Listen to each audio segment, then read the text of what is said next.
presents the Premium OddsCast, headed by professional MMA oddsmaker Nick Kalikas, fight scientist and author of Fightnomics Kuhn, and myself, MMA journalist Brian Hemminger. Get the best picks, bets, statistics, and analysis straight from the source as part of MMAoddsbreaker.com's premium betting service. Welcome everyone to part 1 of the Premium OddsCast presented by 5 Dimes. I'm Brian Hemminger and I'll be joined today by a crack team of Nick Kalikas and Kuhn, and we're going to be breaking down this weekend's massive UFC 168 event. But before we get to that, let's bring you up to speed on our totals from UFC on Fox 9 2 weeks ago. Our premium plays had yet another winning night, going 3-1 in total with winning bets on Bobby Green, Demetrius Johnson, and Ryan LaFleur, while we came up short on upstart underdog Michael McDonald. Our free play just missed as the last leg of our parlay on the over in the main event also failed to cash. But we were still positive on the night overall, which makes us 3-0 since starting up with the new team.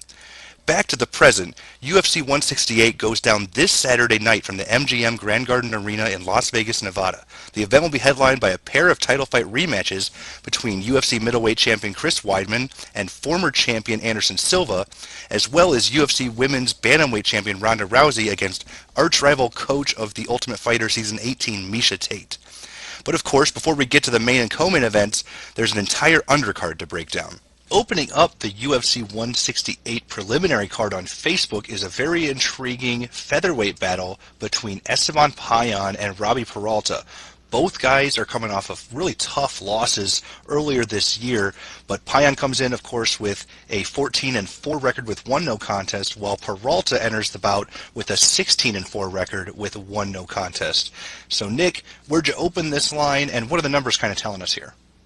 I opened Peralta minus 260 to come back on Payan, plus 180, and the line has dropped. Peralta's now minus 185, so just under 2-1. Some early public action coming in on the underdog. Can't really blame him here. I mean, based on Peralta's last performance alone, it's hard to lay the juice on the guy against a fighter like Corsani. I mean, don't get me wrong, Corsani, a very talented fighter and probably a bit underrated in his own right, and he deserved to get that W. But still, Peralta, with all the hype behind him, coming into the featherweight division and what he was capable of doing and what he has performed or done in the past with his wins over Jason Young, Semazar, he looked good in that fight as well. So Peralta, a prospect on the rise, and then has that setback. Stunning. Now, Payan, on the other hand, he's a pretty solid prospect in his own right. I know he's 31, so maybe Father Time's not really on his side, but at the same time, the guy's a very solid, well-rounded fighter. He's got good striking, he's long, rangy, has a little bit of power, mixes in his lead jab with his hands well, throws some kicks in there. And his grappling, I mean, if you do put Payan on his back, he's more than capable of throwing up some sub attempts, going for submissions, no doubt about it. His wrestling, he doesn't really utilize that well, so he's not really much of a wrestling-based fighter, but he's got decent takedown defense. He's hard to hold down, and again, like I said, he attacks off his back. So Payan, a very well-rounded fighter. That's why I think he's getting some support from the early action from the bettors here. But I think ultimately, I mean, Peralta's, it's his fight to win or lose. His takedown defense is good enough where I think he keeps the fight standing, and he's going to be the more effective striker. I mean, he's definitely gifted on the feet. He mixes up his hands and feet well. He counters well, and he has a huge right hand of his own. So I think Peralta can land that knockout punch or at least do enough damage throughout 3 rounds to earn a decision against Payan. Not an easy fight for him, though. It will be competitive because, again, Payan is very game. And Peralta, I should say this, defensively, he does get tagged a lot as well. So that's where it stands in this fight. I mean, I'm expecting a competitive fight. Another test for Peralta, but I think it's a test he's going to probably come through and pass. Yeah, the one thing that really sticks out for me is, while Peralta looked bad in his last fight, so did Payan. Payan made his UFC debut against Jeremy Stephens, and he got absolutely obliterated in that fight. He got busted open with some really bad elbows on the ground. He got taken down. He got completely dominated on the canvas, and Stephens, outworked him on the feet too. So, he really didn't have anything going for him there. That being said, Peralta was so flat against Corsani. He landed a couple decent strikes, but I mean, he got rocked. I think he got dropped against Corsani even, and then to make matters worse, compounding everything, he goes and tests positive for marijuana after the fight, and people making jokes about that's why he was so sluggish, but he just wasn't there mentally, and that's something that you got to look out for. A guy's coming in off of a lengthy drug suspension.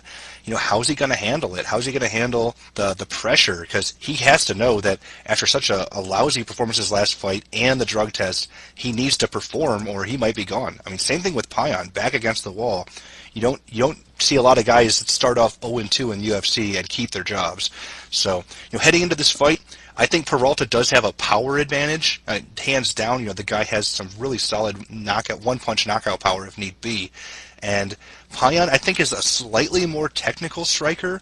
If he can keep his standing and keep his distance, he cannot let Peralta get inside, cannot let Peralta land that big shot, because that's fight-changing power.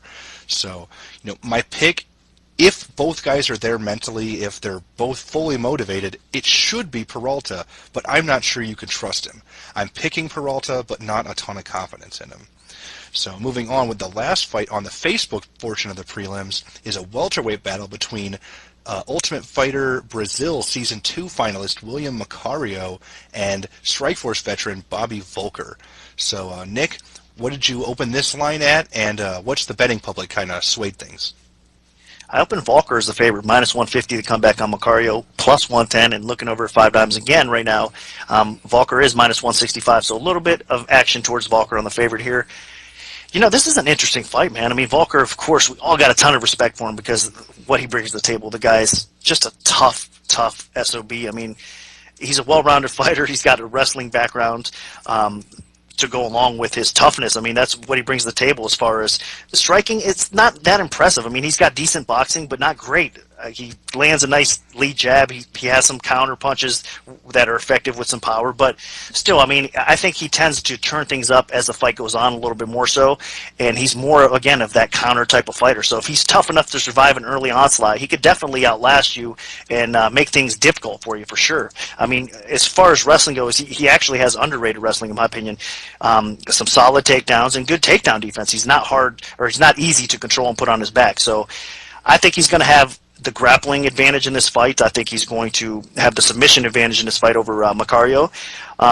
But what I don't think he's going to have in this fight over Macario is the stand-up edge. And I think Macario's takedown defense and his overall game is good enough to probably keep this fight up on the feet. And I think Macario, even though he might not be as technical in some cases as Volker on the feet, he still, I think, has the heavy hands. He's constantly pushing forward, and he's kind of a bad matchup for Volker in the fact that, I mean, Volker's been knocked out in the past. I just mentioned how tough he is, but you can clip that chin and put him down. And Macario's nasty knockout power. I mean, the guy definitely has heavy hands. So if he's able to keep this on the feet and throw some of those bombs that he does throw at you as he stalks forward, he's more than capable of possibly rocking Volker, stealing rounds that way, or even knocking him out. So this is a very competitive fight, and I think the early action on this fight is probably wrong. So I'm going to go out and pick Macario here because I just like the way he does match up with Volker. I think that he can stuff some of those takedowns, and he can land some damage on the feet. So it's hard to be confident because I know Macario, again, has showed some flaws in his game. His cardio is a little bit suspect, and his ground is definitely his weakest. The weakest part of his game is that. I mean, you put him on his back, you can control him, pass, submit him. So he definitely needs to work on that area. But I do think at age 22, with that experience coming off the Ultimate Fighter, he's going to be a better version. I mean, it's been a few months, of course, between fights for him, so I don't think he's going to just improve at a huge rate, but I still think his takedown defense and his wrestling is going to prove enough at this point where it's going to be a little bit better than it was in the past, and it's going to be enough to surpass Volker here in this fight. So my pick is going to be Macario to get the W here. Yeah, and for this fight, for me, it kind of reminds me of Roger Bowling against Bobby Volker. You've got the guy with a lot of power in his punches in Macario, really aggressive, heavy hitter, doesn't have a great gas tank, that wants to come out there and just take Volker out immediately. And the way this fight is going to play out is, if Macario can get in there and get the job done early, then he's probably going to win. He's probably got about a round and a half, 2 rounds until he completely gasses out. So he needs to go out there and get the job done, or at least do enough where he wins the first 2 rounds and just survives to not get submitted or TKO'd in the 3rd round. Now, something that Bobby Volker has always relied on in his career is just that incredible ability to just absorb punishment and then return fire when his opponents started to slow down, kind of like the Homer Simpson defense, if you if you're a Simpsons fan. But that doesn't always, that never works long term. We've seen it time and time again. It catches up to people every time. And we saw that in his last fight. Volker stepped up on short notice to fight Robbie Lawler, and he got obliterated. He got hurt at the end of the first round, and then the second round, he got his head kicked off almost. So, now that we've seen it, he can be finished. He's not, invulnerable to these big shots, and I think Macario is going to key on that. So it's all going to be about, has Macario improved enough at 22 years old to go in there and do something similar to what Robbie Lawler did to the 34-year-old Bobby Volker. 12-year age difference is huge in MMA, especially when you've got a young fighter with so much more room for growth. Bobby Volker's not going to get any better. That chin is only going to get worse, and the only thing that he can really gain is, maybe a little bit of savvy from being a veteran. But, he's never really stepped in there against, the big guys other than Robbie Lawler, and he got crushed. So I think this is actually a decent spot here for Macario, so I'm picking him as well. So we're going to move on here. The first fight on the Fox Sports 1 prelims is a very interesting welterweight contest between John Howard, who had a spectacular return to UFC by defeating Uriah Hall at middleweight, dropping back down to welterweight. He's 21-8 overall, taking on Sayar Bahirdazada. Bahirdazada had the big splash in UFC, and then most recently had a really rough showing against Dong Hyun Kim. So what did you open this line at, Nick, and what's the oddsmaker's perspective on the movement so far? Sayar minus 170, Howard plus 130. That was my opening line out there. And looking at 5 dimes, Sayar is actually down to minus 140. So a little bit of love coming in on Howard. Again, I can really understand, I guess, with the public betting early on, because you look at his fight, it's almost striker versus striker. I look at Howard as being more of a complete fighter. I'm kind of a wrestling-based fighter myself, but, he's more than capable, obviously, of doing damage on the feet, and he's got tremendous skill when it comes to facing talented strikers and hanging in there with them. He's got decent boxing, nice leg kicks, throws kind of wild and heavy at times, though, with his punches, but he does counter well. So Howard is going to be in a heck of a slugfest here against Sayar, no doubt about it, because that's the kind of fighter Sayar is. The guy is nothing but aggressive. He's very heavy-handed. He pushes forward. He throws at you these bombs at every angle. So Sayar is so dangerous on the feet because of this, because he throws with so much aggression, so much power, and you just don't know what he's going to hit you with. Uppercuts, just again, utilizing elbows, knees, anything that he can hit you with, he's going to try, and he's going to do it with power. So that's the kind of striker Sayar is, and that's why he gets a lot of respect out there. And overall, I think his wrestling and his grappling base is improving a lot. I know in his loss to Kim, that's how he got defeated recently, but at the same time, Kim is one of the best blankets in the sport, and I think that if you look a little bit closer, in my opinion, I saw some improvements in Sayar's game, one being his cardio. The cardio has been a mess, in my opinion, with Sayar. It's been a huge problem in the past. And being able to get blanketed and being that kind of grueling, long, kind of drug-out fight like he was against Kim in his last performance, I think that's going to actually help improve his overall game. So you learn from your losses, and that's a spot that Sayar can definitely learn from and just improve. And again, he showed me that he can definitely go 3 strong rounds and still have something left in the tank. So I needed to see that, I guess, is what I'm trying to say from him, at least at the high level, and he's proven that. So I do favor Sayar in this spot because I think he's going to be able to stuff takedowns and be a little bit more aggressive and land the heavier punches on Howard,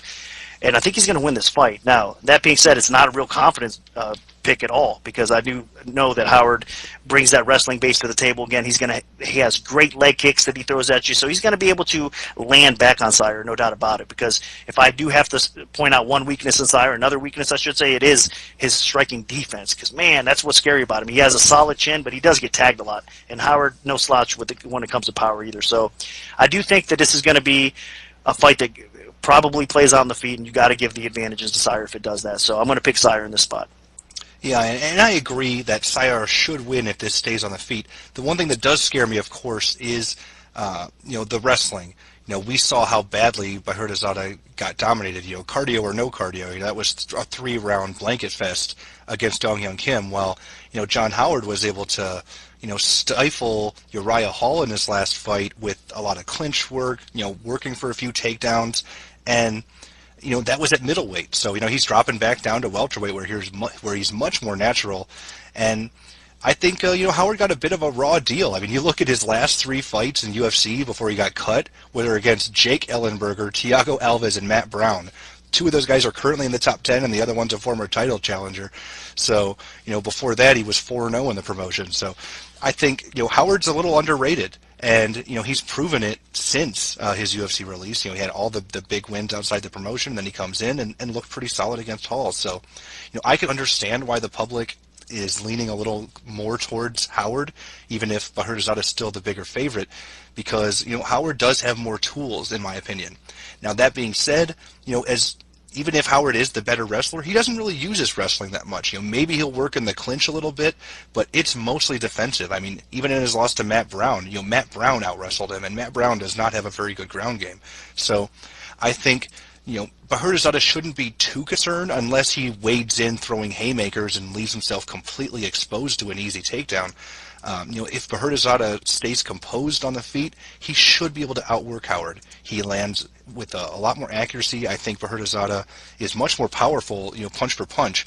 This fight, if it stays on the feet, would kind of remind me of Howard's fight against Ellenberger, where he stepped in there against one of the heaviest hitters in the division, and he got torched. That ended up being a doctor stoppage because his eye swelled up so much. So, Howard can take a shot. So the only thing that really concerns me is, while I think this fight stays on the feet, Howard might just absorb enough punishment that Sayar punches himself out a little bit. So that being said, I think Bahirdazada should win. But don't be surprised if Howard pulls off a little comeback after losing that first round. So my pick is Bahirdazada. Not a ton of confidence in it, though. So let's move on to the featherweight division. We have a very, very interesting battle between 2 veterans in Manny Gamburian and Dennis Seaver. So Nick, where did you open this one, and what's the betting public telling you? Well, my opener was Seaver minus 210, the comeback on Gamburian plus 160. And line has increased a little bit, 2.5 to 1 right now for Dennis Seaver out there. So support coming in on him, and I understand. I mean, looking at their recent performances, Seaver, looked like a stud at 145 since he made the drop. I mean, he's solid at 155, but especially 145. I know that was a tough loss to Cub Swanson, but again, Cub Swanson is at the top of the division, so you got to give him some respect. Seaver rated highly in the UFC, still ranked in as a top featherweight, definitely. So this is a good spot for him. Getting into physical attributes back and forth. I mean, striking, obviously, Seaver's got a decent edge. He's got nice, powerful lead left hook, powerful kicks mixed into that as well, and he's a heavy swinger. Everything that Seaver throws at you is definitely with intent to knock you out. I mean, if he throws his kicks, if he's throwing a punch, whatever it is, he is aggression. He's another one of these aggressive strikers that throws with knockout intent. His grappling, man, he's just such a strong physical fighter that his takedowns and his wrestling is actually pretty decent. I mean, it's improving. He's hard to take down, and if he does get put on his back, he's another one of these guys that basically pops back up pretty quick. He's hard to hold down and control. So Seaver, a very strong, capable fighter, and he should have several physical advantages over Gamburian.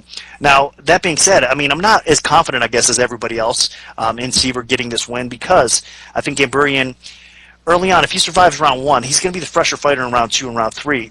I think Seaver does have a tendency to fade a little bit, and Gamburian is the faster fighter here. So Gamburian, even though he's going to be at a disadvantage on the feet overall, he does have a little bit of power. He moves really well on his feet. He has a decent left hook, and he times everything well. So have to give him a little bit of respect, at least in the striking realm, because he does have that power, and Seaver cannot take him lightly like that. But, of course, Seaver does have those advantages, like I just stated. Now, as far as the grappling goes, I think Gamburian obviously has that edge overall.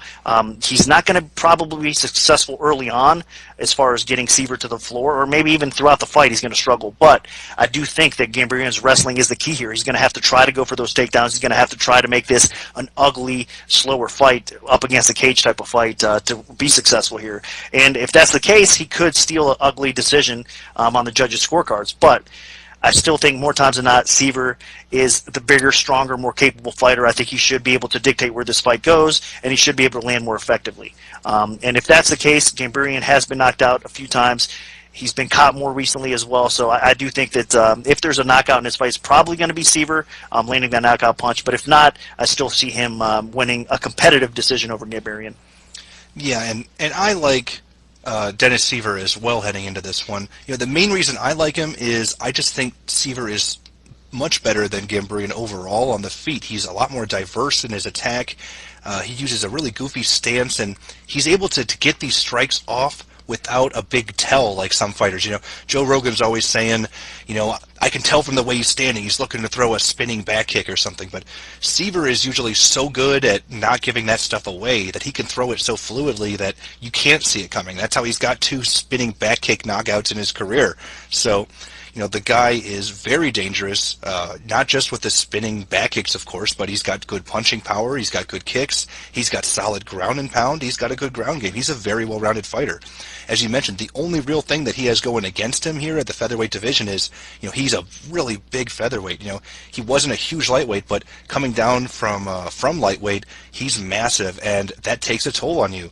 So, when you cut weight, it makes your chin a little worse, and, of course, your cardio is not going to be the same usually.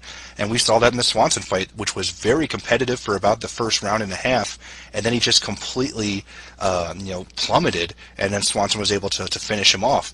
So I think that Gamburyan might be able to take advantage of that, as we saw in his last fight where Gamburyan lost the first round to Cole Miller and then came back and out-grappled him and got some takedowns and was able to, get a controversial decision there.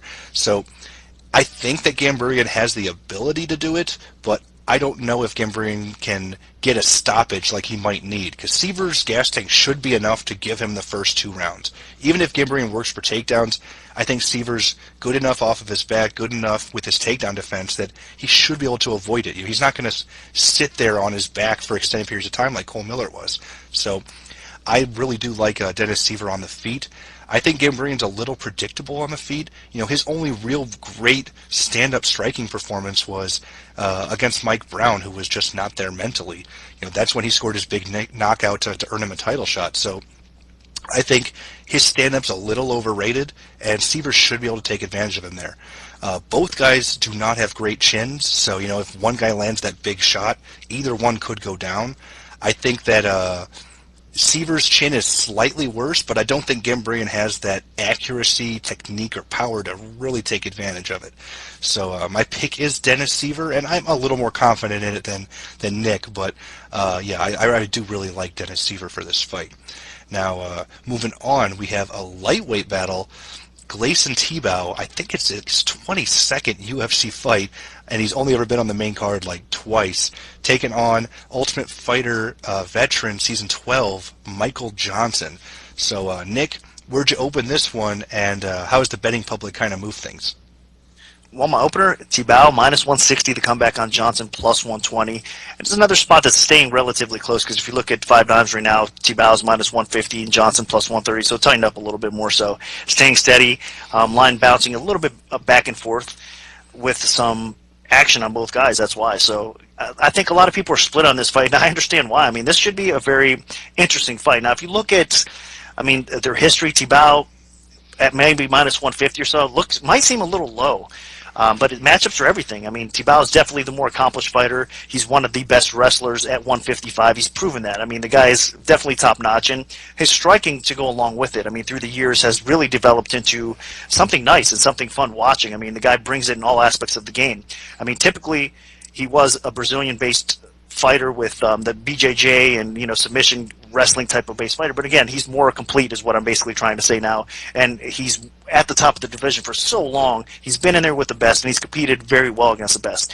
That being said, Johnson, we pretty much know what he's capable of. He is one of these wrestling-based fighters that, again, I'm saying wrestling-based, everybody's going to think I'm crazy for saying it, because he's got the takedown defense and he's got some offensive wrestling. Even though he doesn't use it as much, he is a wrestling-based fighter that has devastating striking. So, of course, the best attribute in his game is his striking, because he packs a punch. The guy definitely has great hands, and he knows how to use them as well. He's got good fight IQ when it does stay standing. and he really performs, and he strikes with his power ratio at another level. I mean, if the guy connects on you, you're in some serious trouble, as proven in the past. But in most cases, I think a lot of people are going to think that Tibau should come in here and maybe utilize what he's good at with this grinding, grappling style and put Johnson on his back. Because Johnson, even though I did say he's a wrestling-based fighter and he has decent takedown defense, as Miles Jury recently proved, and as others have proven, you can put him on his back, and you could definitely lay and prey on Johnson, even though he does have some solid wrestling. But matchups are everything, and I just think Tibau's wrestling and his takedowns are going to be a little bit, I guess, not up to par in this fight. So I'm kind of leaning Johnson. I think he's going to be able to do what he's been doing lately against some of these other wrestlers that he's faced, like against Joe Lozon, for example. Be able to sprawl and brawl enough to keep the fight standing. And when he does keep the fight standing, make no mistake, even though Tibau on the feet has been more impressive and he's got some power and he's capable of winning fights that way, Johnson will land and will have an advantage on the feet. So that's why you got to go with him. I think he's going to be able to, again, basically sprawl, brawl, keep this fight up. I think he's going to be able to outpoint Tibau enough on the feet, even maybe possibly stop Tibau. So you got to go with Johnson here. And again, it's hard to really pick against a fighter like Tibau that's been in there with the best, but timing is everything and matchups are everything. That's why I'm going that way. Yeah, and one thing that people are kind of sleeping on is the fact that, when Michael Johnson was having his troubles against these, ground fighters in Miles Jury and Hazel Madadi, where, he got taken down and controlled for 3 rounds and then submitted against Madadi, were, in those 2 fights, he didn't really have a good wrestling coach over at the Black Stallion team.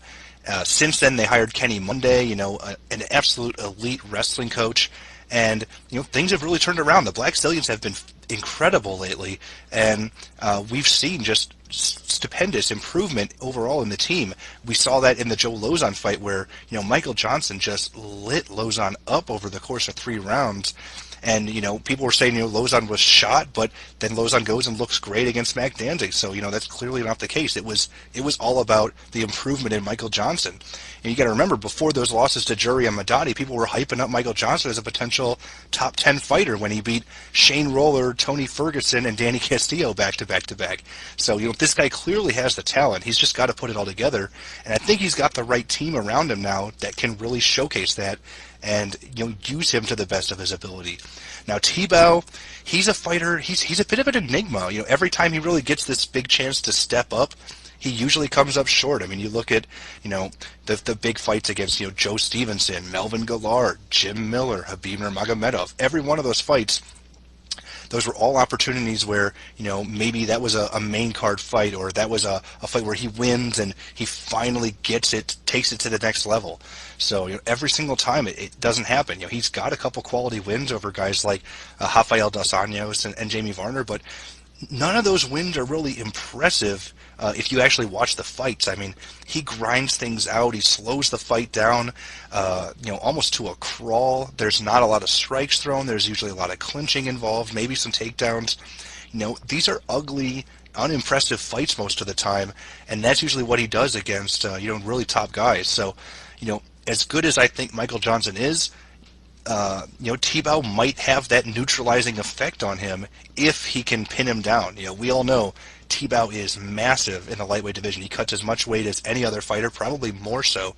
So that's something to look out for. Tibau might be able to just wear Johnson down a little bit if he can pin him down, get him against the fence, get him on his back. But I'm not entirely convinced he'll be able to do it, because Johnson has the speed, he has the footwork. As long as he doesn't let himself get cornered against the fence or something, he should be able to just outwork and land strikes against Tibau. As long as he's not going for these big haymaker shots and leaving himself completely exposed, then he should be able to just outpoint him. We've seen that against Jim Miller when Tibau just got picked apart on the feet and was unable to get the big takedown. So I think that Johnson should be able to do it. But again, you never really know with Gleison Tibau and that neutralizing effect. But my pick is Michael Johnson. Now, the last fight on the UFC 168 prelims will be a very intriguing battle between two veterans from The Ultimate Fighter, Chris Lieben from The Ultimate Fighter Season 1, Uriah Hall from The Ultimate Fighter Season 18. Lieben comes in with a 22-10 record, while Hall is 7-4. Both are on two-fight skids inside the octagon. Now, Nick, what did you open this fight at, and what have the lines kind of told you so far? Hall minus 210, Lieben plus 160. That was my opening number. Early support coming in on Hall. I mean, the guy has a ton of hype coming from the Ultimate Fighter show. Dana White actually claimed him as being possibly the next Anderson Silva. I mean, we all know he hasn't lived up to the hype. I mean, he's underperformed big time in the UFC. Getting right into what he does best. I mean, he's a striker, and he's a talented striker. I mean, the guy can beat you in any aspect of the striking game. He's good in the clinch. I mean, tremendous kicking game. He's got good power in both hands as well, and he's just sneaky with his attack. I mean, his spin kicks really are so quick and hard to predict at times. That's what gets people in a lot of trouble. Now, his grappling seems to be a weakness. He is getting better in that aspect. I mean, his takedown defense is getting better. But once you put him on the floor, he doesn't have much to offer. I mean, his submission game is not really there. But he is a little bit harder to take down than most people think. And he is, again, working on that aspect of his game. My problem with Hall, though, is he tends to be a little bit too inactive at times. He lets people push the pace and dictate the control and tempo of the fight. So he doesn't get to utilize his striking ability that he has an edge over most people. Now, in this matchup against Chris Lieben, of course, Lieben's on the decline. I mean, he's almost, let's face it, he's had so many fights in the UFC. The UFC kind of feeding him to Hall in this spot, I think, to have Hall come out with an impressive victory here. But the problem is, Lieben is a very savvy vet. He hits hard. He's going to come out pushing the pace like he did against Andrew Craig. His grappling, I mean, he has some wrestling and takedowns and control to go along with it.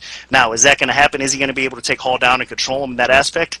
I don't think so. So I do believe that Hall is going to be able to land those punches, land those strikes, and probably end up stopping a very tough game Lieben in this spot. Lieben, all of us know he's hard to knock out, but he is very hittable. And with his speed coming in slow, swinging punches like he does against somebody like Uriah Hall, I don't think it's a good combination. So I'm going to pick Hall to win this fight. The danger part about this, though, is Lieben possibly hanging in there, pushing the pace, and maybe sticking him up against the cage and slowing the pace of the fight down like that. And on the scorecards, you never know what can happen. But, I mean, ultimately, Hall in 3 rounds should find a spot where he finishes Lieben. So I'm going to pick Hall here, and that's the way it's going to play out. Yeah, and interesting thing here, this is kind of the battle of the fades. You got Chris Lieben, who just has looked terrible since returning from his drug suspension, and Hall has just not lived up to anything that was praised about him from The Ultimate Fighter. He's laid an egg in both of his UFC fights so far. So, this is an opportunity for Hall to really show what he's got, because, Chris Lieben, he is a shell of his former self, in my opinion. His last fight, he just did not look good. He looked terrible against Derek Brunson. He doesn't look like he has much left at all. And, it's kind of sad. He was a guy that everybody is a fan favorite of and just has that crazy classic brawling style, great chin. But, he hasn't evolved. He hasn't evolved at all, really. The move to Alliance, you were hoping that things would be different for him, and, he looked like the exact same fighter to me. And the one thing he's got going for him, though, Uriah Hall is, a technical guy. He doesn't really get into brawls. And if Lieben can kind of force Hall into a brawl, then maybe he could get something going. But, I just don't see it. I don't know if he has enough left in the tank to really push Uriah Hall into, a brawl type of fight and win that type of fight. So, they always say brawl a boxer, box a brawler. I think that Uriah Hall will be able to box the brawler. I just don't think Lieben will be able to put enough pressure on him to take advantage of that. And I definitely don't think that the ground game will be too much of a factor here, just because, Lieben's ground game is more defensive. So, Reed, well, first, my pick is definitely Uriah Hall. It's tough to pick him just because he's been such a letdown, but I got to go with Hall here this time. And now, Reed, what do the numbers tell us? Well, overall, I'm in agreement with you guys, and I'll apologize now if there's any background noise for the rest of this sequence. But the numbers do agree with you. First of all, Hall, he's the younger guy. He's much, much longer. He has a ridiculous reach. So he comes out with tail-to-tape advantages right out of the gate. And statistically, Chris Lieben, he's kind of the average UFC fighter. He comes in with average accuracy, average knockdown power, pace. It's his defense that's a problem. He has a tendency to get hit. And you said it, is the UFC feeding Lieben to Hall, hoping for another highlight reel? that could be the case because Chris Lieben is willing to take a punch, and that's partly why he's such an exciting guy, and he fights through it most of the time. But he has been dropped 5 times, which is as many knockdowns as he's scored on offense. So, he's a hit-or-miss kind of guy facing a dangerous striker in Uriah Hall. If Hall stays on the outside, he can land. He's going to be landing jabs with ridiculous accuracy. He's got major power. He's elusive himself. And the way he's been defeated before is with all-over fighters, guys who are willing to wrestle, clinch, and strike. And that's not really Lieben. Lieben he's a heart fighter. He's going to push forward. And unfortunately for him, I think he's going to be not worried. Historically, he hasn't been too worried about taking a punch, and that has hurt him in the past. Uriah Hall is not the kind of guy you can eat a shot from. If it's a kick or a punch, I just think he is too powerful for this situation. Unfortunately, Chris Lieben just doesn't have the defense to stand up to it. So I agree with you guys. I do think this ends with Hall, and I think it ends early. Oh, excellent. Now, that'll do it for the preliminary card. Now, let's move on to the pay-per-view main card. We have a really interesting featherweight matchup between Dustin Poirier coming in with a 14-3 record overall out of American Top Team, and Diego Brandao out of Greg Jackson's with an 18-8 record. Brandao was the winner of the Ultimate Fighter Season 14, I believe. So, really interesting matchup. Both guys coming in with some momentum. Poirier had the very big win over Eric Koch, while Brandao comes in after a 3-fight winning streak: Joey Gambino, Pablo Garza, Daniel Pineda. Now, Nick, what's the oddsmaker's perspective on this fight? Well, my opening line was Poirier minus 170, the comeback on Brandao, plus 130. And again, another line where the favorite gets bet up a little bit. This was a tough one because both these guys typically do get a lot of respect. I mean, Brandao popular at the betting window and Poirier popular at the betting window because these guys come through and they perform in fights. I mean, two very talented guys, two very well-rounded guys. But getting to the fight, I mean, the advantages that stand out to me right away is Dustin Poirier is going to have a crazy reach advantage. I believe 9 inches of reach on the feet.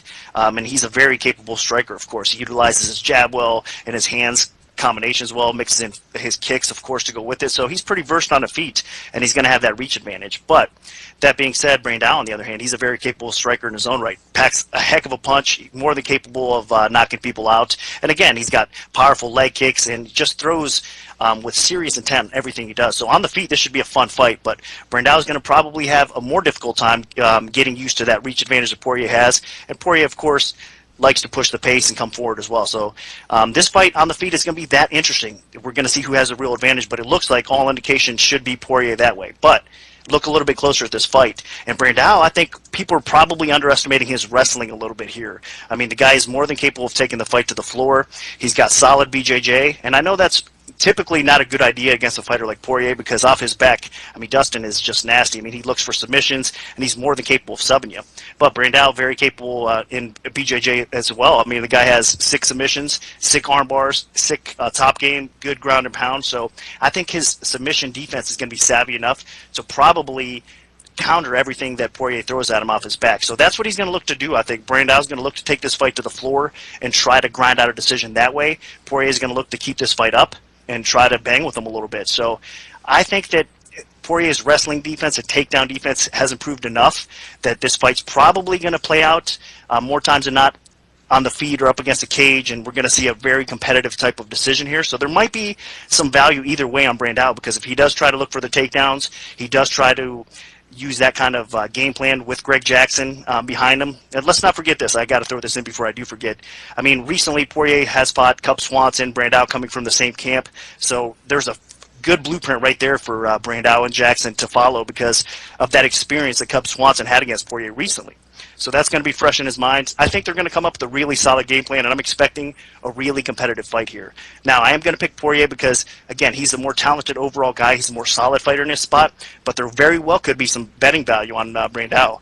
What really intrigues me with this fight is the evolution of both guys. You know, when Brandao entered UFC, he was, he had a terrible gas tank. He was really good. He would come out like hell on wheels and try to get the first round stoppage. That's how he just steamrolled through the entire Ultimate Fighter season. But once that didn't work for him in his first fight, against Darren Elkins, he kind of evolved a little bit. He showcased that he can compose himself, he can use his ground game better, he can, drag fights out a little bit.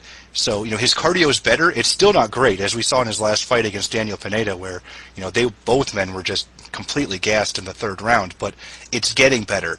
And I think the big improvement for Poirier has definitely been his striking. You saw in his fight with Chan Sung Jung where he got lit up a little bit against the Korean Zombie. He ate some big shots that led to the finish of the fight. But in his last fight against Eric Koch, a guy that a lot of people thought would have a striking edge on him, he went out and he was clipping Koch in Koch's hometown, and he looked terrific. That was about as good as Dustin Poirier's looked. So, he is definitely getting a lot better. He's training out of a great gym at American Top Team, which is just on absolute fire right now. You cannot discount how good that gym is performing, and iron sharpens iron over there. So I think Poirier will definitely get the edge over Brandao on the feet. Brandao is more of a brawler, and I think that could play right into Poirier's wheelhouse. So my pick is definitely Dustin Poirier, at least for now. But yeah, let's see if the numbers back it up. So what do the numbers tell us, Reed?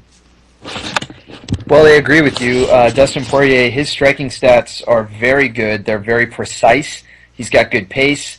And he has a couple knockdowns, although I wouldn't say anything above average. The reach differential is going to be a factor because Brandao shows the stats of a guy who's short for his weight class in terms of range. And he tends to have a very inaccurate jab. He rarely ever lands it. He's all power. And the vast majority of his strikes are power strikes. In fact, I don't see anybody on this card who is even close in terms of their power ratio. 4 out of 5 punches he throws is swinging for the fences. He rarely uses a jab, and he can't use it effectively. And in terms of pace, he can't control the cage. So here's a situation where if he connects, he's dangerous. He does have an above-average knockdown rate when he lands, but he will lose rounds if he gets into a point-striking fight with a guy like Poirier who's accurate and he has good pace. On the ground, it's actually the flip side. Brandao is showed to be the more aggressive and controlling fighter, whereas Poirier he has a higher submission rate.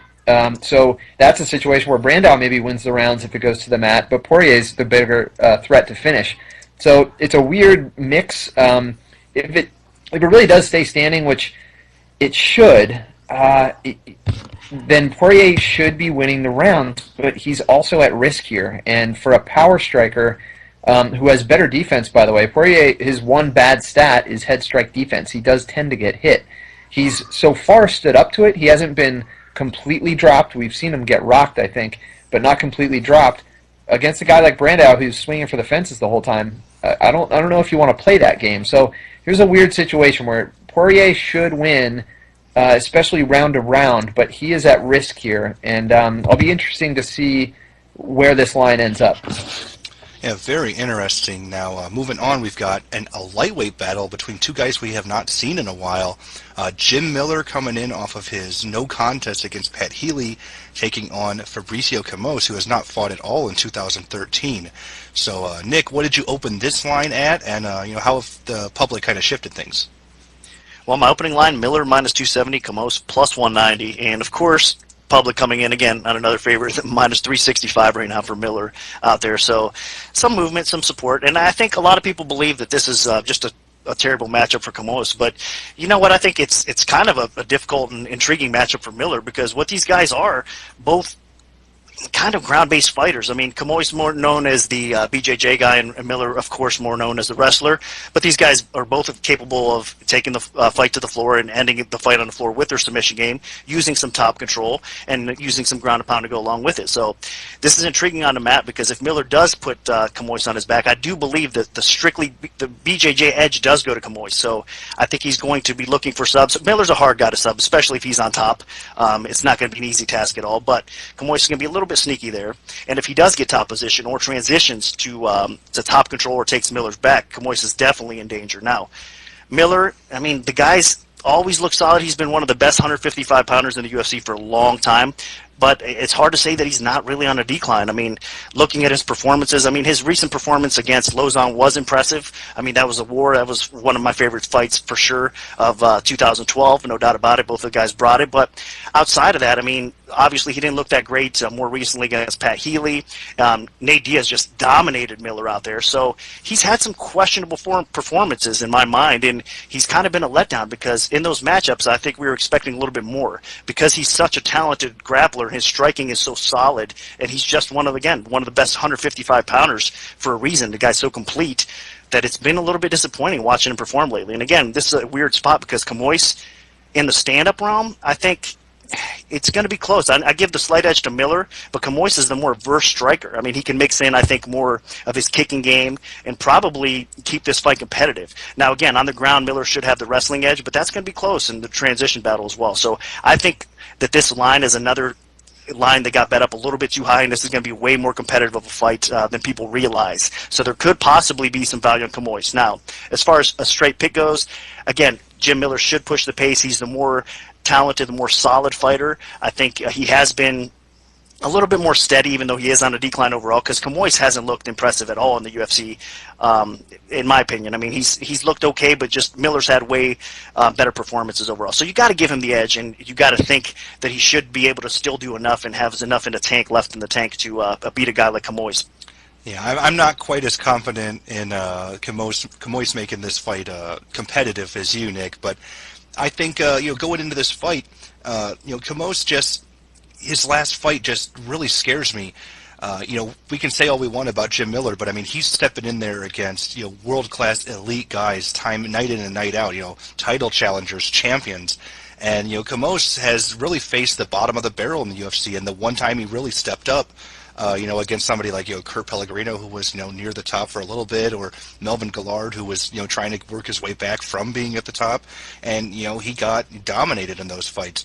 Even though Gillard in that last fight, that's really the blueprint that scares me the most with Camois is, that Gillard's a guy that's so susceptible to submission, and he spent a lot of that fight just inside Camois's guard and wasn't able to do anything other than just stay on his back and try to defend. So I was definitely disappointed in what Camois was able to offer there.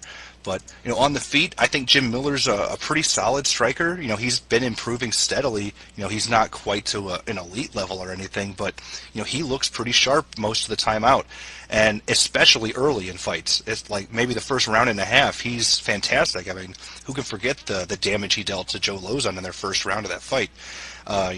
Miller, if really pushed heavily, he can fade, but I don't think Camois has the ability to really push him here.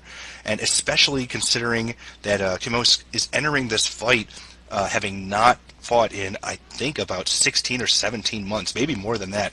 That's a big red flag for me. A ton of ring rust, and he's facing his most talented opponent he's ever faced.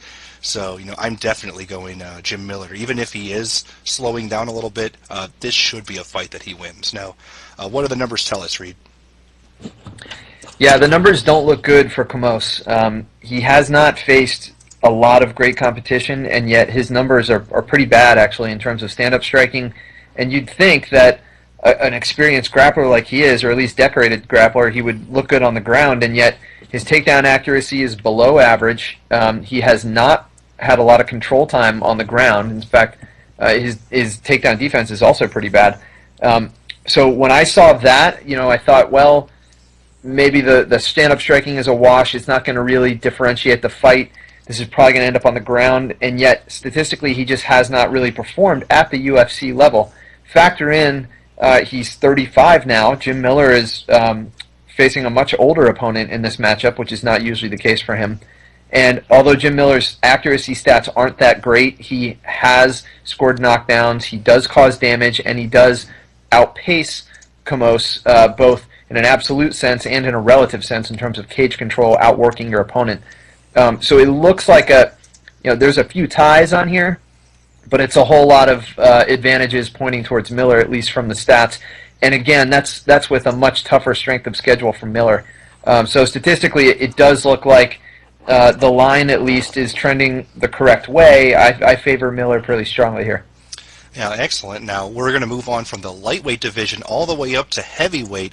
We've got a potential number one contender fight here as Travis Brown enters with a 15-1-1 record against Josh Barnett, who is 33-6.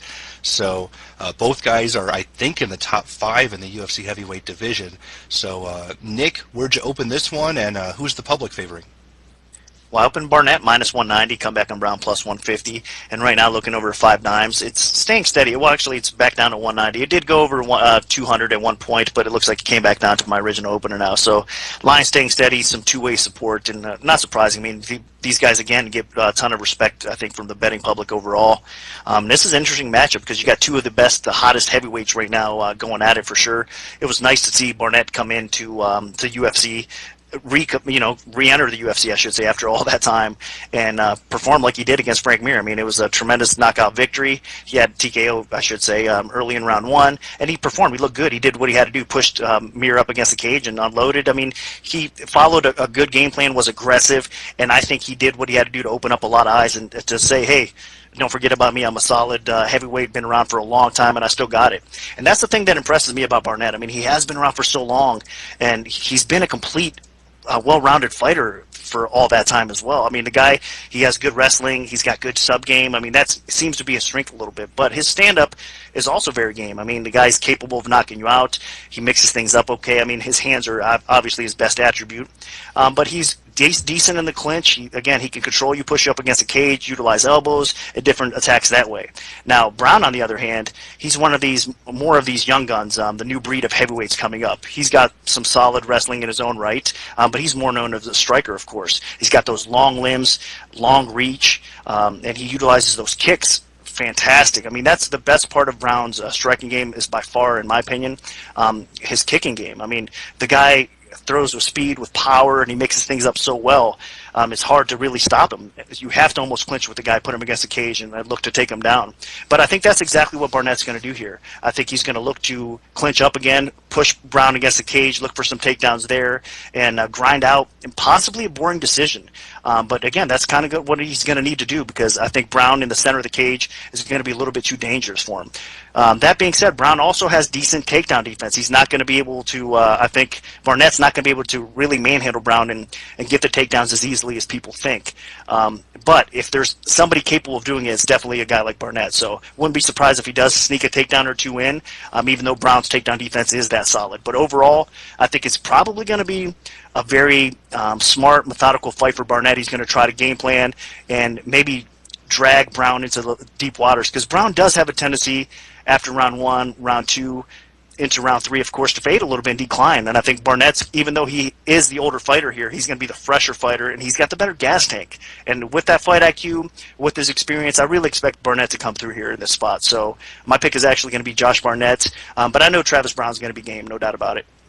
Yeah, and the thing that really stands out to me is that Josh Barnett can beat you multiple ways. You know, he's used his wrestling, he's used his catch wrestling, the submissions, and in his last fight, he was facing a guy that, you know, was very talented on the ground. So what did he do? He went right in Frank Mir's face, really smart game plan, pushed him into the fence, started beating him up in the clinch, just like Shane Carwin did, and finished him. So, you know, Barnett is a very, very high fight IQ type of MMA fighter. So I think that he has that going for him, and with Brown, he's more of a, you know, straight up, he needs to knock you out type of guy. We saw in the Gabriel Gonzaga fight where Gonzaga came in with the right game plan, wanting to take advantage of Brown's ground game, but Brown fended him off against the fence and started dropping elbows, illegal or not, and knocked him out. And same thing, Brown really showcased his durability in the Alistair Overeem fight where, you know, he got really hurt badly to the body and was taking a ton of damage, but he endured it, and then he comes back and just lights Alistair Overeem up with one of the best knockouts of the year. So what I think Brown has going for him is he's very dynamic. He needs space. He needs to have an ability to get off those crazy attacks. I mean, he's knocked out Stefan Struve with the Superman punch. He knocked out Overeem with the front kick. So he's knocked out Gonzaga with the elbows. So this guy is capable of finishing you with a plethora of options. It's all about having the room to do it. And I'm not sure if Barnett is going to give him the space. Barnett is a very smart fighter. He might push him into the fence just like he did Frank Mir. He might go for takedowns. He might toy around on the feet a little bit just to mix things up, because I think that he's good enough on the feet that maybe Brown's a little so concerned about the wrestling that he can take advantage of that and be more aggressive on the feet. We've seen that time and time again from high IQ wrestlers that have evolving striking. So there's a lot more ways for Josh Barnett to pull this off, and I think that that's why I'm picking him to pull off the win here, decision or potentially a TKO on the ground. So Reed, what are the numbers kind of tell us for this one? I find this fight actually probably the most difficult one to try to predict in terms of looking at just how they match up on paper. They're almost identical in a variety of important metrics, and there's only a few places where they really diverge. First of all, it's important to note there is a 5-year youth advantage for Brown that generally is important. We have not seen Barnett suffer a bad knockout lately, which is usually where that comes into play, especially in heavyweights and for older fighters. But Brown, he drops people. He has 4 knockdowns to his credit. He has some nasty finishes from the clinch. So I agree with you, Brian, that there are ways for him to finish fights that are pretty diverse, and he can do it all over the place. And he looks really athletic and mobile for a guy with his height. He's like a basketball center, but he hops around. He looks very light on his feet. It's just that on paper these guys look so even in so many different ways, even in grappling. Although statistically I see slight edges to Brown just because his defense has been good and no one's really taken him down and beaten him up. Barnett could be that guy. Barnett's probably the one that Brown has faced that is capable of doing that. We might see something completely new. That's why historical numbers aren't always a perfect predictor of the future. So Barnett really intrigues me. I just haven't seen enough of him to know what to expect here. The younger Brown, he's a long-range guy. There isn't a reach differential, but he tends to strike well from a distance. So I'm very intrigued in how this is going to go down. I think whoever gets through this matchup is going to be very well poised for a potential title shot down the line. I think Brown is more likely to finish early. Barnett is more likely to make this a dirty fight and win rounds and use the clinch and use the ground. If he gets it on the ground, that's a victory in and of itself for people who have been watching Brown for a while, because no one's seen Brown be put on his back and beaten up. So this is interesting for a lot of reasons. I find it very difficult to pick this fight, but I'm definitely looking forward to it. Oh, excellent. And now we're going to move on. That was the appetizer. It's time for the main and co-main event, a pair of title fights. So we're going to shift over to the women's side of things. We've got champion Ronda Rousey, women's bantamweight champion, coming off a season of The Ultimate Fighter where she coached opposite rival Miesha Tate.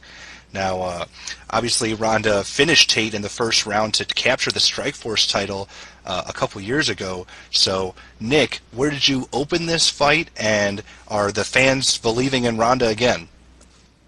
Rousey minus 1,050, the comeback on Tate plus 550. That was my opening line. Looking at 5 dimes right now, lines minus 900 plus 600. So basically just got a little bit tighter.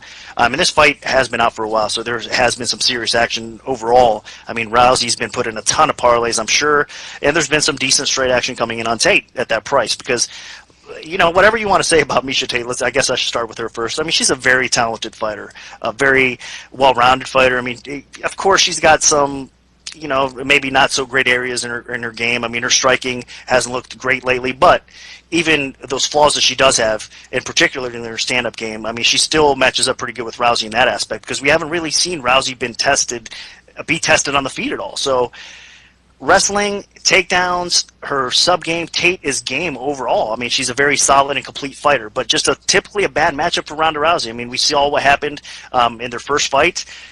Tate came out and she looked okay at the beginning, but the problem is once reality strikes and Rousey gets you to the floor, you're pretty much done. I mean, the public hype is on Rousey for a reason. The girl is so talented and gifted. I mean, she hasn't made it out of the first round against anybody. I mean, you put her in with with guys in the UFC division and put her on. I mean, if she gets the fight to the floor, she's going to sub a lot of the men. That's how good this girl is. So that's why you're seeing the line where it is, and it's almost justified. Now, I do think that line, I'm saying that, and at the same time, I'm going to kind of be a hypocrite here, because I do think the line's a little bit blown out of proportion, because Ronda Rousey, I want to see a little bit more from her. I want to see some more of her stand-up game. I want to see some more of her being tested and pushed a little bit to deserve this kind of line. But again, matchups are everything really, and Rousey's probably going to come out here and submit her. So not much to be said about this fight. I mean, we all know how it's supposed to play out, and I think it is going to go that way. Rousey by armbar. I would like to see it get out of round one, though, honestly. Yeah, and I got to agree overall, Ronda Rousey is just a much better athlete than, Miesha Tate. Ronda brings it up in the trash talk all the time. I was an Olympian, you were a high school wrestler. And, I hate to downplay Miesha Tate's accomplishments, but it's kind of true. So, you look at this fight, and Ronda Rousey is about the perfect specimen to become a great female mixed martial artist. And Miesha Tate is very good. She was good enough to become Strikeforce Bantamweight champion, but she's not good enough, in my opinion, to beat Rousey, especially if you look at the recent performances. She never really even earned this fight. She lost the title to Ronda. She got dropped 2 or 3 times in her fight with Julie Kedzie before coming back and getting a miracle submission. And then in her fight against Kat Zingano, she started pretty strong with her wrestling, and then she got TKO'd in the 3rd round. The only reason she's even in this fight is because Zingano got a knee injury. So, and they're just playing up the rivalry. I think this is going to be a pretty one-sided rivalry, just like, Tito Shamrock type of thing, where they hype it up, but, the real people know how it's really going to play out. And, Miesha Tate, she doesn't have a lot to go with here. Maybe she can get a takedown if she can lay and pray in Ronda's guard or something. Maybe she could score a few points, but I don't see her doing it for 5 rounds. This is a 5-round fight. And on the feet, we haven't seen a lot from either of them. Except, Miesha gets dropped. She doesn't have a great chin. She's been hurt multiple times in recent fights. And, I don't see Ronda really being able to take advantage of that, but I don't see Miesha, being a world beater on the feet, even if she can keep it there. So I think Ronda probably just takes her into the clinch, throws her on her head, and probably submits her. And we might see another pretty gruesome one, too, considering Miesha doesn't really want to give up. So my pick is definitely Ronda, probably in the 1st round by submission. So Reed, I'm assuming the numbers back us up, but let's do our due diligence. Absolutely. When you see a line like this, the thing you should be looking for is there anything about the underdog that offers a reasonable chance for the upset? And I was expecting to see some solid wrestling stats and striking stats out of Miesha Tate. Unfortunately, that's not what I found. I found she's got a good jab, but her power striking is actually slightly below average. She doesn't have any knockdowns, and she's been dropped 3 times already in measured fights. And her chin rating and her defense is arguably the worst on the entire UFC card this weekend. So in terms of stand-up striking, she's been through some battles, and granted, she's got more experience using her stand-up, but Ronda Rousey, her accuracy stats in very limited exchanges, I must admit, have actually been pretty good. And her defense is at least not as bad as Miesha Tate's. So if these two want to squash some of this beef and slug it out for a couple exchanges, the threat of a one-punch knockout is not there in this weight class. It's just not. I mean, unless someone catches a knee to the head on the fence, which happened to Tate in her last fight, one of these is not going to knock the other out with a single cross. And so that chance of the one-punch knockout upset just is not there, and the stats don't really look good for Miesha Tate. And I do say that having been completely biased. I sat next to her for a whole UFC event. I really like the girl. She's really nice. She asked intelligent questions about my work. But I am being really honest. I'm looking at these numbers, and I don't see them stacking up very well for Miesha Tate. And so I agree with you. I mean, I think we all know how this is going to end. Yeah. Well, excellent. Well, thanks for that information. Now, let's move on to the main course here. Anderson Silva, Chris Weidman, the rematch. Weidman, of course, defeated Silva, ending his incredible reign in the UFC middleweight division to capture the title. Anderson thought about retiring. They convinced him to come back. They're finally settling the score here in the final event, final fight for the UFC in 2013. So, Nick, champion not getting quite as much respect opening as the underdog. So let's hear your take on the Oddsbreaker's perspective for this main event title fight. Well, another line that's been out for a long time now, so it's had a chance to really settle and get a decent amount of action at the sports books overall. I opened Silva minus 140 to come back on Weidman, even money. Now, a lot of factors come into play. I mean, you're talking about Anderson Silva. I mean, we all know what he's accomplished, arguably the greatest fighter of all time in the sport, not just UFC, but just, I mean, he's been at the pinnacle for so long, and it's just amazing to see him go down like he did against Weidman. And I think a lot of people really do believe that it was a fluke. It was Silva clowning him, toying around, whatever it was. That's the case, and you know what? It's believable because we've just seen in the past what Silva's been able to accomplish. I mean, he's that special, just making fighters look stupid. I mean, that's all you can really say about the guy. So, I mean, Weidman beating him like that, of course, is disappointing to, I think, a lot of fans out there because it's either the sign of a true decline for Anderson Silva or it was a fluke. We're going to see how it plays out here. But I do believe it wasn't really a fluke in their first meeting. I think that Silva's been around for such a long time. I mean, age eventually has to catch up with you, and that chin has to eventually catch up with you as well. Weidman has a tremendous amount of knockout power. I think people don't realize how hard the guy hits. I mean, he can knock you out, as evident in the Munoz fight, with elbows, with different types of strikes. So he has that kind of special power when it comes to the striking game. He might not be as versed as Anderson Silva or as talented or as technical, but he definitely has the kind of power that can knock people out. Now, of course, wrestling is Weidman's strength, and he's going to look to take the fight to the floor as he did in the first fight, try to do some ground and pound. I think he made a few mistakes on the ground the first time, gave up position. I don't think that was a smart move. I think that he could have probably controlled or did a little bit better on top, but it is what it is. It played out at that point, as far as wrestling goes, to Anderson Silva's advantage because he got off his back, and then he actually started landing some leg kicks and some nice stuff on the feet. As far as, I guess, giving him something to give him credit for something, I guess, Anderson Silva, because really, if you look at that fight a little bit closer in their first one, Weidman was still landing even when it did take place on the feet. I mean, he was still landing some punches. I know Silva was laughing a lot of those shots off, but I think along the way he was tagging him a lot harder than Silva let on there, Weidman was. So in this fight, I really do believe that we're going to kind of see another duplicate of the first fight. I think Weidman's going to look to take Silva down. If he's not successful, then he's going to be willing to stand and trade. Is that going to be smart for Weidman? I don't know, because Anderson Silva, like I said, he looks so good at times that he makes people look stupid. I mean, that's how precise and accurate the guy is with his striking. Weidman, he tends to get hit. Again, his leg kicks. Silva, I think his best angle maybe in this fight would be to use a little bit of footwork and use those leg kicks, those nasty leg kicks, and try to take Weidman's legs from underneath him and maybe try to zap some of that power from him as well. But I don't think it's going to be an easy task. I mean, it's hard to really go against or pick against the best fighter of all time in Anderson Silva, but you know what, man? I'm going to have to here. I really believe that Weidman just has his number, and I think Anderson Silva, unfortunately, even though he is one of my favorites of all time, like I'm sure many that are listening to this podcast, I think the guy's on the decline, and he's going to retire here soon, and Weidman's going to be the man to do that. So I'm going to go out and pick Weidman as the upset special here. I know it's not going to be going out on a huge limb because there's going to be a lot of support out there for Chris Weidman as well, but I just think he's got Anderson Silva's number, and I think he's going to win this fight again. Yeah, and one of the things that stands out to me is you look at everything going into that last fight. Anderson didn't seem like he was taking it super seriously. Everything was just normal, not a big deal. Even all the people picking Chris Weidman to beat him, nothing was that big of a deal. And with Chris Weidman, he was very composed despite all the obstacles he had to face. He had the big shoulder injury. He was out for a significant amount of time. He only got backed into the title fight because, every other top contender got beat by Vitor Belfort with Michael Bisping and Luke Rockhold. So I think one of the things that really was interesting was, Weidman wasn't 100% in my opinion. He had the Hurricane Sandy stuff, he had the injury layoff, a lot of ring rust, and he comes in and looked fantastic. And I think, heading into this fight, Anderson Silva, even if he is crazy motivated and comes in and takes this super seriously, Weidman's going to be a lot better when he enters this fight than he was in July. He's still young. He's a tremendous athlete, and he's got a lot more room for growth. How much better can Anderson Silva really get?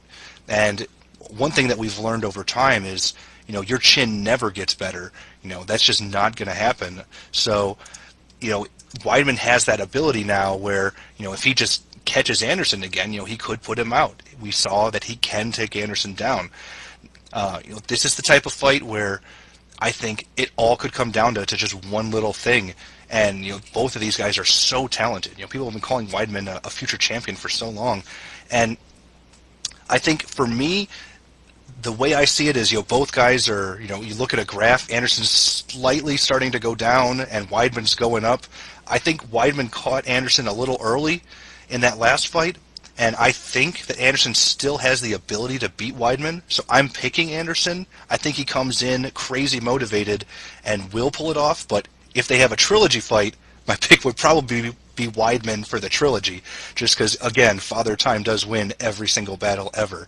So it's a bit weird. I think that Weidman has a lot more room for growth and will beat Anderson again sometime, but I don't think it's going to be this time. So I'm happy to finally disagree with Nick here, although it hasn't done well for me in the past. So Reed, what are the numbers kind of telling us here? Well, guys, when they first fought each other back in July, I was there that night, and I was leaning Silva that night just because fighters that push forward, there's no one better on this planet at slipping that punch, seeing it coming, moving out of the way, and landing one right on the chin before the guy even knows what happened than Anderson Silva. Anderson Silva is so good at that. He leaves his hands down, he uses head movement almost exclusively, dodges punches, and drills people with laser-like accuracy. Punch for punch, according to the stats, I've done an entire blog post on this subject, he is officially the most dangerous striker in UFC history. When he chooses to throw a strike, there is the highest likelihood of finishing the fight or at least knocking his opponent down than any other fighter who's ever competed in the octagon. That's Anderson Silva. Now, he's also pushing 39 years old. He just suffered a nasty knockdown. It wasn't just that left that knocked him down. It was an overhand right that bounced his head off the mat. That was an even more vicious, probably, concussion. You got to think his chin is certainly not where it used to be, and he's used to actually taking a few punches during the course of a fight to try to egg people on because it's part of his game. He is an excellent counter striker, and that plays well when you get an aggressive younger guy, well, at least normally an aggressive guy pushing forward, hoping to either get it to the mat or at least get lucky with a haymaker. All these older fighters that he faced before were a little bit sloppy. I mean, look at Forrest Griffin and Stephan Bonner. Guys who pushed and pursued on Anderson Silva have paid the price. Chris Weidman is able to do that because he has this luxury of never having been knocked out, never having even been knocked down. He's younger, he's sturdier. This youthful chin affords him the luxury of playing that game if he needs to. He's also been perfect on the ground. He's never been taken down himself. He has 98% ground control, which is ridiculous. I guess that 2% was just miscellaneous in scrambles. And his stand-up game is not bad. It's not Anderson Silva, but it's not bad. I think all around this makes for a very interesting pick. I mean, normally the champion is the favorite, and that's how we should focus this analysis. Here we are, the former champion, the challenger now, is the favorite, and the current champ is the underdog. Youth is important, and it does play a role specifically in this matchup. Anderson Silva is still the greatest counter striker ever, but can he land enough of those shots to hurt Weidman enough early that it mitigates the risk that Weidman brings to the table? I don't know. Last time I leaned Silva, I got burned on that one. And I saw that what Weidman was capable of with his strength. I mean, he's got some brute strength compared to Anderson Silva, who's more of a finesse guy. So on paper, it's still very intriguing. And this time, I hate to react to my first pick from the last fight and immediately go the other way and chase the winners and then get burned again. But I'm looking at the stats a different way this time, and they're telling me a different story. So I do like Weidman potentially as an upset here. And we'll see where the line ends up. But it's certainly an intriguing matchup and a pretty good way to finish the year out. And that does it for our UFC 168 event breakdown. Make sure to check out part 2 of the Premium OddsCast shortly, which will reveal our premium bets for the event. Those bets can only be accessed if you're a member of MMA Oddsbreaker Premium, so feel free to sign up if you want to cash in. We've got a special holiday sale for anyone that purchases a 4-event package, so check that out on the MMAOddsbreaker.com homepage. Also, make sure to either follow @Premium OddsCast on Twitter, where we'll reveal our free bets for UFC 168 shortly after weigh-ins. You can also gain access to the free plays via our email service. Just send an email to picks@MMAOddsbreaker.com if you'd like to gain access to that list. And lastly, make sure to check out our co-host here, Reed Kuhn's new book on the statistics behind mixed martial arts, Fightnomics, which is now available via Kindle and on paperback at Amazon.com. So special thanks to our sponsor, 5 Dimes, and we'll see you on part 2 of the Premium OddsCast. Happy betting, everyone.